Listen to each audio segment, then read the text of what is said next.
কয়েকদিন থেকে প্রচণ্ড পরিমাণে গরম পড়েছে, রান্না বান্নায় কোনো মনোযোগ নেই। আজকে সকালবেলা দিয়ানাকে স্কুলে দিলাম, স্কুলে দিয়ে দুজনে মিলে আসছিলাম সকালের ব্রেকফাস্ট করতে। আমরা অ্যাকচুয়ালি ইচ্ছে করে এসেছি, কারণ কয়েকদিন থেকে যে পরিমাণে গরম পড়েছে, বাসায় রান্না বান্না করা মানে বাসাটাকে আরও আগুনের মতো গরম করা, একই কথা। তারপরে আমি যে জামাটা পরেছিলাম, এই জামাটার কারণে আরও বেশি গরম লাগছিল, কারণ এই জামাটার কলার আছে। আরে বেচারাকে ক্ষুধা লাগছে, হ্যাঁ, খালি শশা খাচ্ছে, বেচারার কোনো খাওয়া দাওয়া নাই।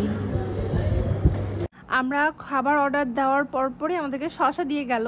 আর এই সময়টা এতটা গরম লাগছিল, যদিও ফ্যান অনেকগুলো আছে এই রেস্টুরেন্টটাতে, তারপর প্রচণ্ড পরিমাণে গরম লাগছিল। আর এই জন্য ঠান্ডা পানির অর্ডার দিলাম। আমি ভাবছি যে খাওয়া হোক আর না হোক, আমার কিন্তু এখন ঠান্ডা পানি লাগবে, আমি ঠান্ডা পানি আগে খাবো। যদিও ঠান্ডা পানি খুব বেশি একটা খাওয়া হয় না বাসায়। আজকে সকালের ব্রেকফাস্টের জন্য আমরা অর্ডার দিয়েছিলাম পরোটা, ডিম ভাজি, আর হচ্ছে বুটের ডাল, তারপরে দিয়েছিলাম হচ্ছে চিকেন স্যুপ। তো দিয়ানার বাবা আমাকে বলছিল চিকেন স্যুপটা দিয়ে ট্রাই করে দেখো, ওটা খুব ভালো। তার মানে হচ্ছে দিয়ানার বাবা আমাকে ছাড়া নিশ্চয়ই একবার আসি খেয়ে গেছে।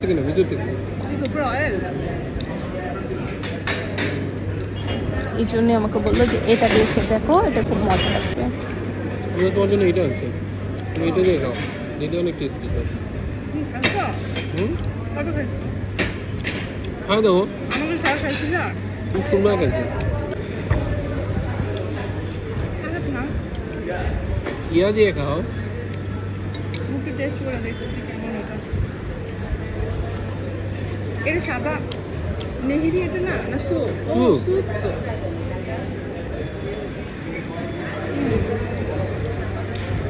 চিকেন স্যুপ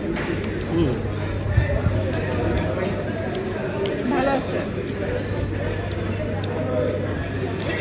ব্রেকফাস্ট শেষ করে আমরা তারপরে খেলাম হচ্ছে চাটা একদম মালাই চা ছিল। হ্যাঁ, আমার অবস্থা দেখেন, চায়ের ফার্স্ট যে চুমুকটা দিয়েছি, দেওয়ার পরেই আমার মনে হয়েছে এটা একদম প্রচণ্ড পরিমাণে মিষ্টি। ব্রেকফাস্ট শেষ করে আমরা ভেবেছিলাম যে বাসার একটু সবজি টবজি বাজার করব, দুপুরে তো আবার খেতে হবে। রান্না যদিও সকালে করিনি, দুপুরে তো রান্নাটা অবশ্যই করতে হবে। রাস্তায় হাঁটতে হাঁটতে এই সুন্দর জবা ফুলটা দেখতে পেলাম। এটা মনে হয় আজকেই ফুটেছে, দেখতে অনেক সুন্দর, কাছে থেকে আরও বেশি সুন্দর লাগছিল। শেষ করে আমরা এই যে আমাদের বাসার রাস্তায় চলে এসেছি। তো বাসার আমাদের রাস্তাটা খুব সুন্দর। আমরা সময় পেলেই বাসা থেকে বের হই, সকালে বিকালে রাত্রে, মানে যখনই মনে হবে যে। তুমি কি মনে করছো আমি বাসায় যেতে পারবো না? হ্যাঁ, আমি এই দিক দিয়ে ঢুকে এই দিক দিয়ে বের হয়ে যাবো বাসায়। আমাদের আবাসিক এলাকাটাও পুরো মানে বিদেশি একটা ভাইব দেয়। মানে হঠাৎ করে কেউ যদি এখানে আসে রাত্রের বেলা, আলো টালো সব জায়গায় জ্বালানো থাকে। কই যাচ্ছ? হ্যাঁ,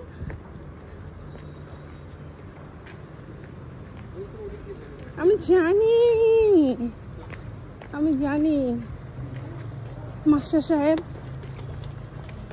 চলে যান।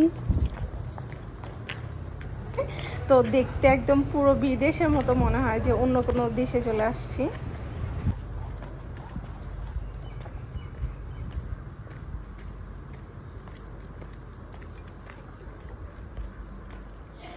এগুলো কি আপনারা লাগাইছেন? ও, ভালোই তো হয়েছে শাক। আমরা মাঝে মাঝে এদিকে হাঁটাহাঁটি করে দেখি। এইখানে ভিতরে না ওনারা অনেক কিছু চাষ করেছে, কলমি শাক, ডাঁটা শাক, পুঁই শাক, আমি মাঝে মাঝে দেখি শিমও আবার। আর এই যে আমাদের এখানে দেখি এই যে কলা গাছও লাগিয়ে রেখেছে। ওই যে সামনে দেখতে পাচ্ছেন না বিল্ডিংটা, ওটা কিন্তু আমাদের বাসা। তো বাসার সামনে চলে এসেছি। গরমের সময় বাসায় থাকাই আরাম বেশি, বাইরে বের হলে বেশি গরম লাগে আমার মনে হয়। এই যে আমরা চলে আসছি আমাদের বাসায়। এই তো এখন আমি বাসায় যাব। বাসায় গিয়েও শান্তি নাই, মানে একটু পরে বুয়া আসবে, তারপরে আবার বুয়া কাজ শেষ করে দিয়ে গেলে আবার আমার কাজ শুরু। সো আজকে এ পর্যন্তই, বাই।